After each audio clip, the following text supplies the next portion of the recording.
because you've got this fracturing of marketing now. It's no longer just a newspaper or radio. You have a dozen different channels online to advertise. Facebook, Pinterest, paid search, SEO, directories, all these things. How can an independent practice, a medical group, manage that? Do they always need somebody on the outside? Do they staff? What do? They get train the office manager up? How do you even just get them started? If you're talking about a large practice, they should manage it. However, likely if they have hired someone in a marketing capacity or a human resource capacity, which usually they wear two hats, that person usually isn't an expert in all things search related, social media related, marketing related. They do some things very, very well, and likely that's what they were hired for. But for instance, those 300 provider practices with multi-specialties involved, from everything from primary care to orthopedic surgery, you name it, and back and forth.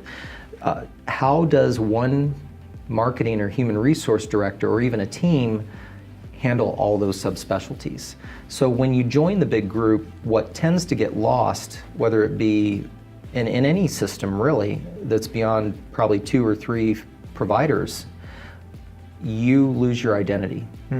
And so just become part of the greater good, the greater good. Yeah, and part so of the business name. yes, and so when that happens, sometimes it's good because things get handled for you and you don't have to worry about it, but often we hear about the pain and the stories behind it where the group was bought out or acquired, and these physicians who signed these contracts were actually, some like to refer to themselves as indentured servants rather than employees, because they have no control over the billing, no control over the reimbursements, no control over the marketing, no control over the administration, let alone what their CEOs are getting paid.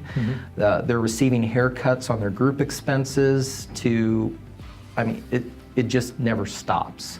And so you'll have a successful physician who's in a group, maybe it was small at first, but then it becomes morphs into this large behemoth of a too big to fail type situation, and they have no voice. Even if they serve on the board, which sometimes they do, a lot of these are just advisory boards. But then you go, well, what's my alternative? Be in solo practice, where I have to do all this once again after getting used to 2 decades of letting other people take care of it. I'm too old for this. I've worked too hard to start over.